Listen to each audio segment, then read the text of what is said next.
My name is Emma, and this is the story of how my life changed forever, not once, but twice. It all began in a small town called Brookfield, Wisconsin, where I was born to loving parents, Jonathan and Laura. My dad worked as a construction manager, while my mom was a teacher at the local elementary school. We weren't wealthy, but we were happy. Life was peaceful and stable until I turned 14. It was a rainy Friday evening when everything changed.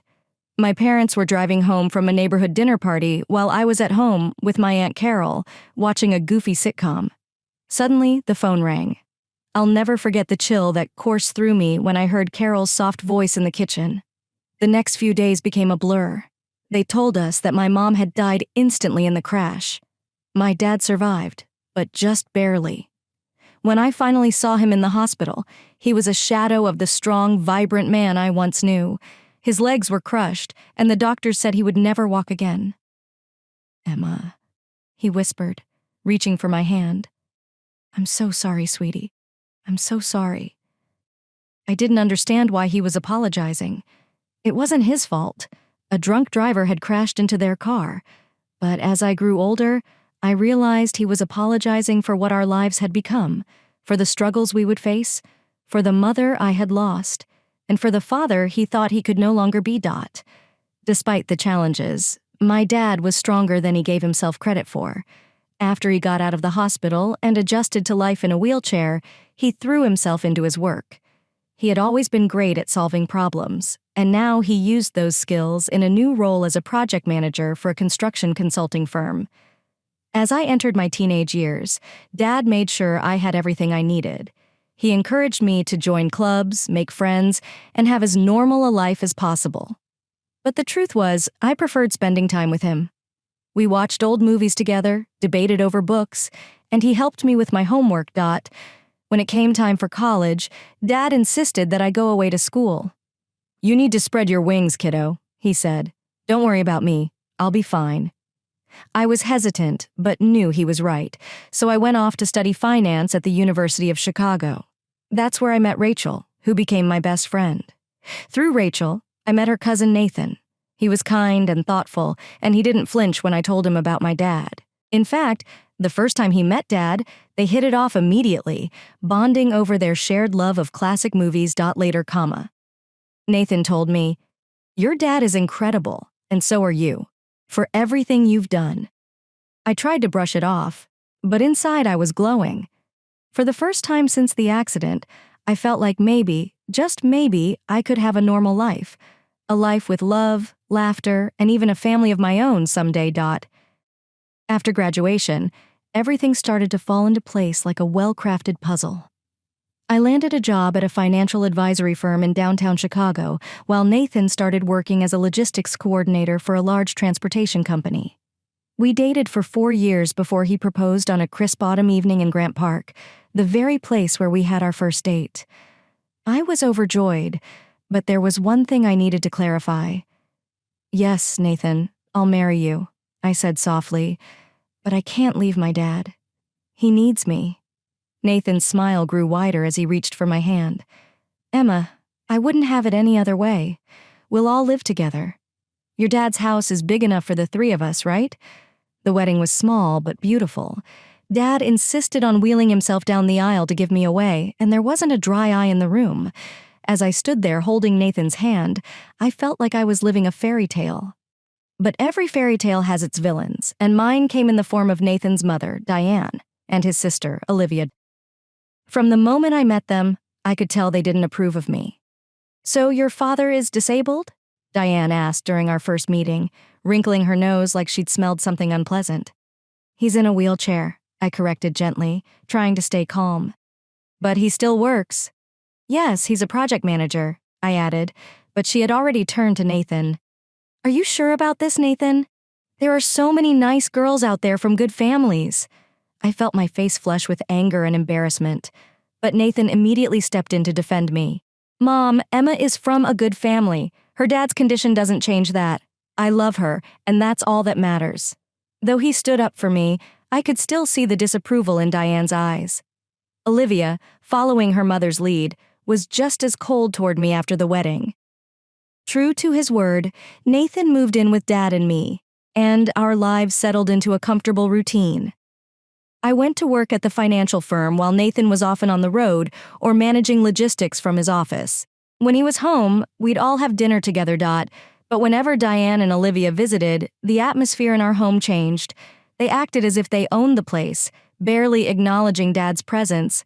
Once, I overheard Diane whispering to Olivia, "It's a shame Nathan could have done so much better. Now he's stuck with this girl and her crippled father. What if they have children? Can you imagine what kind of genes they'll pass on?" I was furious, but I kept quiet for Nathan's sake. I tried to keep the peace, but it was getting harder and harder. One evening, after a particularly tense visit from Diane and Olivia, I broke down in tears. Nathan found me in our bedroom crying. Hey, he said, pulling me into his arms. "What's wrong? Your mom and sister?" "They hate me," I sobbed. "They think I'm not good enough for you because of Dad." Nathan's face hardened. "That's ridiculous. You and your dad are my family now. If they can't accept that, it's their problem, not ours." His words comforted me, but I couldn't shake the feeling that this was just the beginning of our troubles with Diane and Olivia. As the months went by, Nathan's work as a logistics manager began to grow. He was always on the road, traveling across the Midwest to oversee operations. I missed him terribly when he was gone, but I focused on my job at the firm and spent my evenings keeping Dad company. One crisp autumn evening, as I was helping Dad into bed, Nathan called.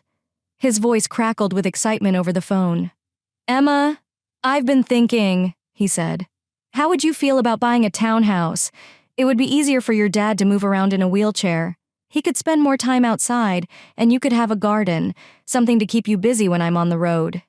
The more he talked, the more I liked the idea. I mentioned it to Dad, who was pretending not to listen.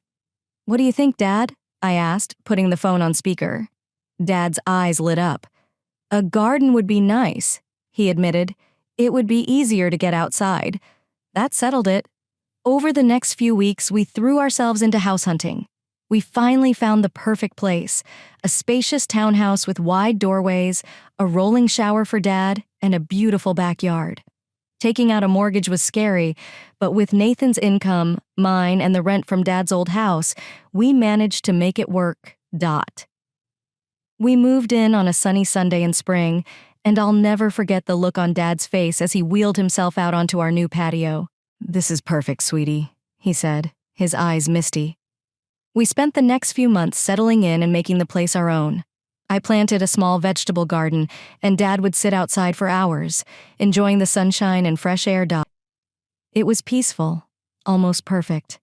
Then we decided to have a housewarming party. We invited friends, colleagues, and yes, even Diane and Olivia. The party was in full swing when they showed up, fashionably late as usual. They walked in, looking around with barely hidden envy as we walked through the house. I could see Diane thinking about something. When we reached the master bedroom, she turned to me with a sly smile.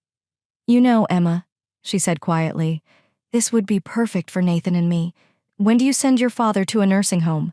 I felt like I'd been slapped. "Excuse me?" I managed to say. "Oh, don't look so shocked," Diane continued. "Your father isn't well. He's not a whole person anymore, is he? He doesn't need all this luxury. A nursing home would be more than enough for someone in his condition." Before I could respond, Diane marched out to the patio where Dad was talking with some guests. To my horror, she grabbed the handles of his wheelchair and started pushing him toward the driveway. "Diane," I shouted, running after her. "What are you doing? If you won't go to a nursing home, he can stay outside." She sneered. "That's what you wanted, isn't it? For him to be outdoors." I was shaking with rage and disbelief. Thankfully, Nathan heard the commotion and came running, his face turning red with anger as he assessed the situation. "Mom, what the hell are you doing?" he yelled, his voice echoing in the tension-filled air. "Let go of my dad's chair right now." Diane looked taken aback, but her defiance quickly returned. "I was just helping him get some fresh air, Nathan. You don't have to be so dramatic," she said, feigning innocence. "Helping? By pushing him around like a toy? You need to back off," Nathan shot back, stepping in front of her. I felt a wave of gratitude wash over me as I watched him defend Dad. It was clear to me now that this wasn't just about me. This was about all of us as a family. "Mom, you can't just come into our home and act like this. You have no respect for Emma or her father," Nathan said, his voice firm. "You need to leave." With that, Diane turned to Olivia, her expression flustered. "Let's go," she muttered, and they both stalked out, leaving a tense silence in their wake. "Are you okay, Dad?" I asked, rushing over to check on him after they left. His face was pale, but there was a spark of determination in his eyes. "I'm fine, Emma. I'm just grateful Nathan stood up for me," he replied, his voice steady. "It's not easy dealing with them. They don't understand what we've been through." "We'll figure it out together," I assured him, squeezing his hand. "They can't come into our lives and tear us apart like that. You're my family, and we'll protect each other." In the days that followed, I felt a renewed sense of purpose. I started to focus on strengthening my relationship with Nathan while making sure that Dad felt valued and included in our lives. As hard as it was to face the constant presence of Diane and Olivia, I knew I had the support of my dad and Nathan, and that made all the difference. One afternoon, as I was cooking dinner, I decided to check in with Nathan about how things were going at work. He had been traveling more frequently for his job, and I wanted to ensure he was managing the stress. "How's everything with the logistics department?" I asked, as I stirred the pasta sauce. He walked into the kitchen, running a hand through his hair, looking weary but smiling. "It's busy, but I love it. I feel like I'm making a difference," he said, leaning against the counter. "But I've been thinking about our plans for the future." "Future plans? Like what?" I asked, intrigued. "I know things are complicated right now, especially with my mom and sister causing trouble," he began, his voice serious. "But I want to have a family with you, Emma. I want to build a life together. I don't want them to keep interfering." My heart fluttered at his words. "I want that too, Nathan. I want to create a loving environment for our children," I replied, feeling the warmth spread through me. "But we need to tackle the issues with Diane and Olivia first." "Agreed. I was thinking we could create some boundaries. Maybe even have a family meeting with them and lay down the law," he suggested. "That sounds like a good idea," I said, nodding. "But it has to be done carefully. We need to present a united front." As we discussed our plans, I felt hopeful for the future. I believed we could navigate the challenges together and create a life filled with love and understanding. Later that week, we decided to invite Diane and Olivia over for a serious talk. I was nervous, but I knew it was necessary. "We need to set boundaries and make it clear how we expect to be treated," I told Nathan as we prepared for their arrival. On the day of the meeting, I spent extra time getting ready. I wanted to create an atmosphere that was welcoming yet firm. When Diane and Olivia arrived, I greeted them with a polite smile, trying to mask my anxiety. "Thanks for coming," I said, leading them into the living room. "We wanted to talk about some things that have been bothering us." Diane sat on the edge of the couch, her expression skeptical. "What is it, Emma?" she asked, clearly unimpressed. I exchanged a glance with Nathan, who gave me a reassuring nod. "We're a family now, and we want to establish some ground rules," I said, trying to keep my tone steady. "We need to respect each other's space and decisions." "Ground rules?" Olivia scoffed. "What do you think you can dictate to us? We're family too." "Yes, you are. But that doesn't mean we'll tolerate disrespect," Nathan interjected firmly. "My father deserves respect, and so does Emma. If you can't manage that, then we won't be able to see each other as often." Diane's eyes narrowed, and I could feel the tension rising. "You don't get to dictate how we interact, Nathan. You're the one who chose to marry her," she shot back, her voice dripping with disdain. "Enough," I interjected, my heart racing. "This isn't about controlling anyone. It's about creating a healthy environment for Dad and future kids. You may not approve of our choices, but this is our home now." Diane looked taken aback, and for a moment silence hung in the air. But then she leaned back, crossing her arms defensively. "Fine, but don't expect us to play by your rules." "We're not asking you to," I replied calmly. "We're simply stating that we will not tolerate any further disrespect. If you can't accept that, then maybe it's best to keep some distance." With that, the conversation took a turn. The tension remained thick, but we had laid down the law, and I could see the beginnings of acceptance in Diane's eyes. The meeting ended without further conflict, but I knew this was just the beginning of a long road ahead. As we closed the door behind them, I turned to Nathan, my heart pounding. "Do you think we made an impact?" "Definitely," he said, wrapping his arm around me. "It won't be easy, but we did what we had to do, and we'll continue to stand strong together." In the weeks that followed, we maintained our boundaries. It wasn't always easy, but every small victory felt like a step toward a brighter future. I focused on creating a loving home for Nathan, for my dad, and eventually for our future children. But just as we began to feel a sense of normalcy returning to our lives, another unexpected twist was about to change everything once again. As the weeks rolled on, the dynamics in our lives began to shift, though not always for the better. After the tense meeting with Diane and Olivia, I hoped they would respect our boundaries and keep their distance. However, it seemed like they were determined to disrupt our lives at every turn. One afternoon, as I was preparing dinner, I heard the doorbell ring. My heart sank as I peered through the peephole and saw Diane standing there, arms crossed and a scowl on her face. I felt a surge of anxiety as I opened the door. "What do you want, Diane?" I asked, trying to keep my voice steady. "I want to talk," she said sharply, pushing past me into the house without waiting for an invitation. "I'm not going to let you dictate how our family operates." "Diane, this isn't about dictation. It's about respect," I exclaimed, feeling my frustration bubble to the surface. "We set boundaries because we need to protect our family." She rolled her eyes. "Family? You think you can just waltz in here and act like you know what's best for everyone? You're still just a girl who married my son." My anger flared, but I took a deep breath, reminding myself to stay calm. "I'm Nathan's wife, and I care about him and my dad. You may not agree with our choices, but they are ours to make."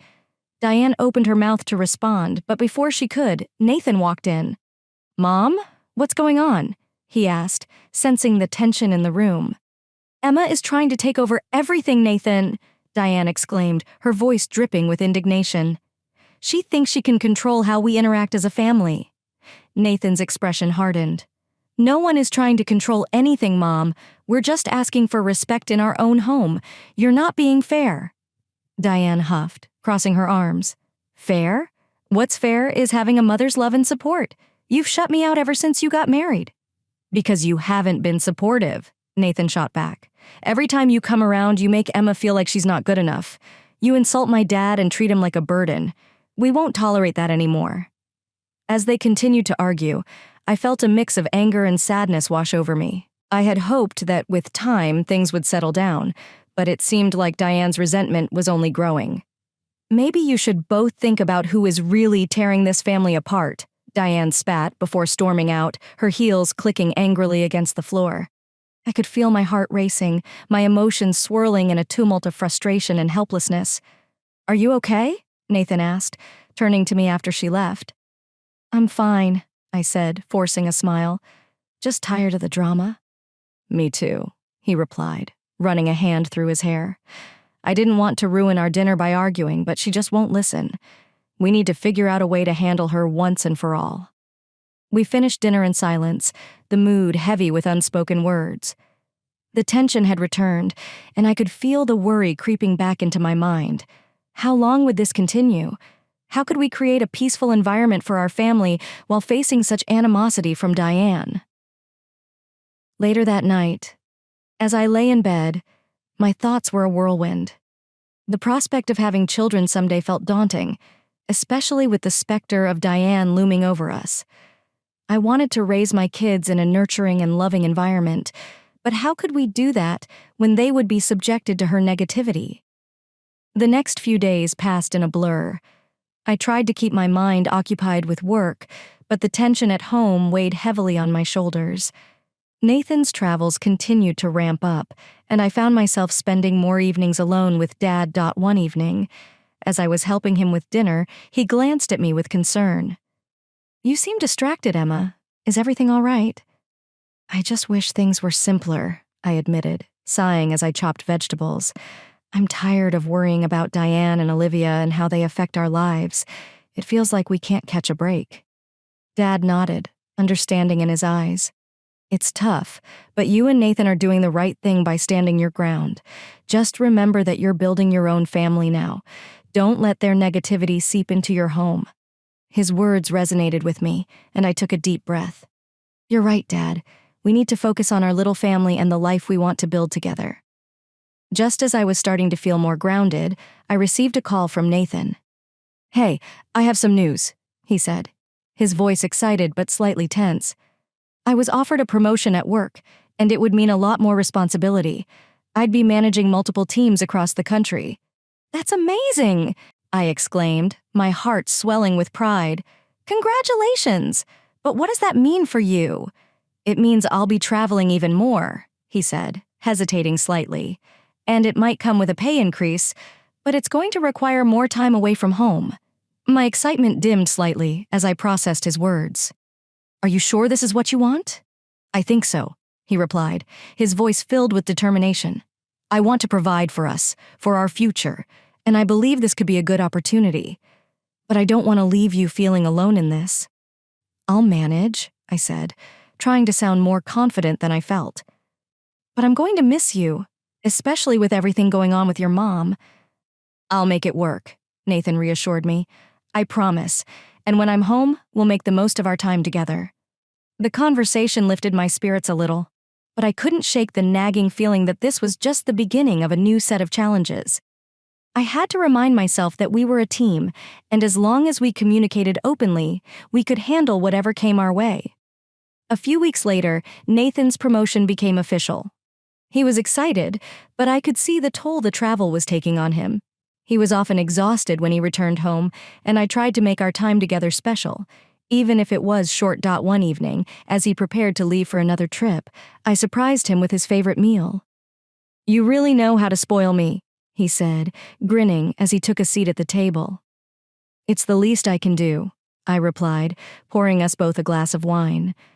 "I want you to feel appreciated, especially when you're working so hard." As we talked and laughed over dinner, I felt a warmth spreading through me. This was what I wanted, moments of connection amidst the chaos. But soon, the conversation shifted to the topic of his family. "I'm going to have to face Diane again soon," he said, his expression darkening. "She's been persistent about wanting to see us, especially with everything that's happened. I just don't know how to approach it without it turning into a fight." "Maybe we can set clear boundaries before she comes over," I suggested. "We can lay down the law about how she treats you, me, and Dad."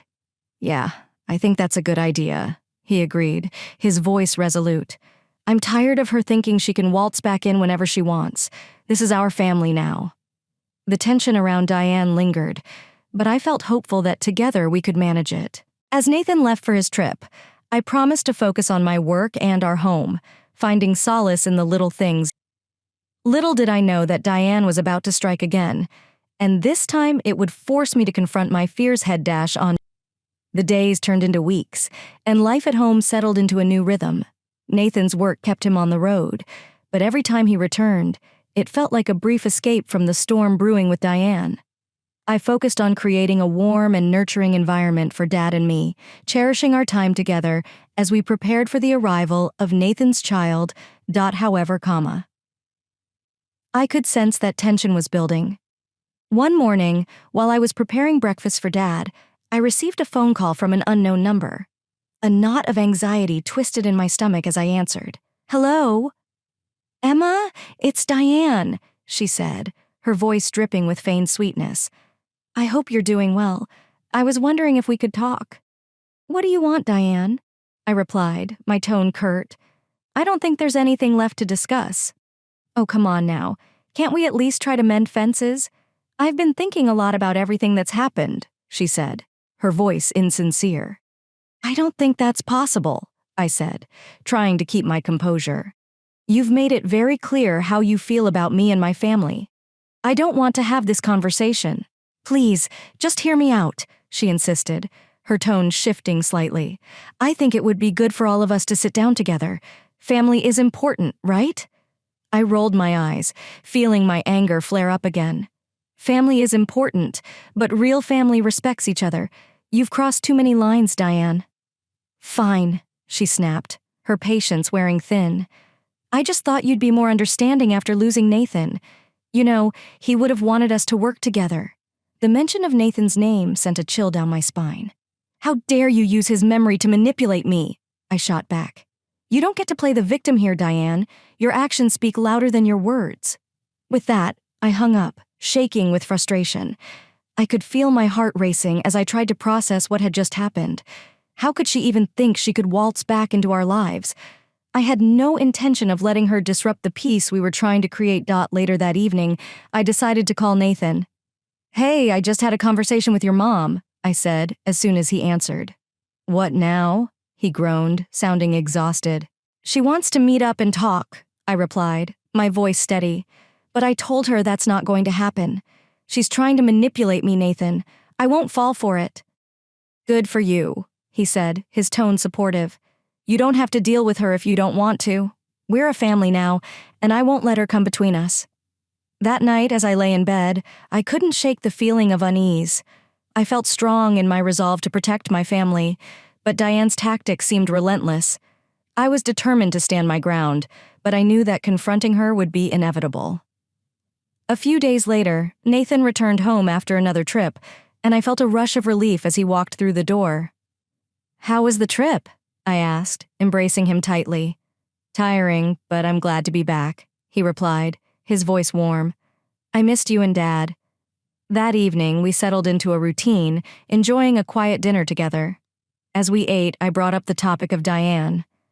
"I had another call with your mom. She's trying to play nice, but I don't trust her." "I don't either," Nathan admitted, his expression serious. "She's been more manipulative than ever. We need to stay united against her." "I agree," I said, feeling a sense of solidarity with him. "But I also worry about how her actions might affect Dad. He's been doing so well lately, and I don't want her negativity to bring him down." "We'll figure it out together," Nathan reassured me, his eyes softening. "Dad deserves to be happy, and so do we." The following week, things took a sudden turn. I was in the middle of an important meeting at work when my phone buzzed with a notification. It was a text from Nathan, and my heart dropped as I read it. "Diane is coming over. She said it's important." My stomach twisted in knots. What could she possibly want? I muttered under my breath. After the meeting, I quickly called Nathan back. "Did she say what she wanted?" I asked, trying to remain calm. "She didn't give details, but she sounded serious," Nathan replied, his voice tense. "I think we need to be prepared for anything." When Diane arrived, I felt a mix of anxiety and anger. I had been dreading this moment, and I wasn't sure how to face her. As she walked into the living room, I noticed her expression was different, more serious than usual. "Thank you for meeting with me," Diane began, her voice oddly subdued. "I know things have been rocky between us, but I wanted to discuss something important." I exchanged a glance with Nathan, who sat beside me, his posture tense. "What is it, Diane?" I asked, keeping my tone guarded. "I've been thinking about family," she said slowly, as if choosing her words carefully. "After losing Nathan, I realized how precious time is. I want to see my grandson. I miss him." I felt my heart rate spike. "You didn't care about family when you disrespected us after Nathan's death," I replied, frustration leaking into my voice. "Why should we trust you now?" "I understand that I've made mistakes," she said, her tone softening slightly. "But I want to make amends. I can't change the past, but I'd like to be part of Nathan's child's life." Nathan and I exchanged another look. I could see the conflict in his eyes. "Diane, it's not that simple," he said. "You've made it clear how you feel about Emma and my dad. It would take a lot more than words to rebuild that trust." "I know," she said, her voice shaking slightly, "but I genuinely want to try. I just lost my son, and I don't want to lose my connection to my family, too." "Family doesn't just mean blood," I interjected, feeling my anger rising again. "It's about respect and love. You haven't shown either." Tension hung in the air as we all took a moment to reflect. I could see the conflict in Nathan's eyes. He wanted to protect his family, but also felt sympathy for his mother's grief. "Let's take some time to think about this," he finally said, breaking the silence. "I don't want to make any decisions right now." Diane nodded slowly, looking defeated. "I understand." Thank you for listening, she said quietly, before leaving. As she walked out, I felt a mix of relief and confusion. What do you think? I asked Nathan, turning to him as soon as the door closed. I don't know, he admitted, running a hand through his hair. Part of me wants to believe she's sincere, but I also know how she can be. We need to be cautious. The days that followed were filled with uncertainty. I found myself overthinking every interaction with Nathan and our family.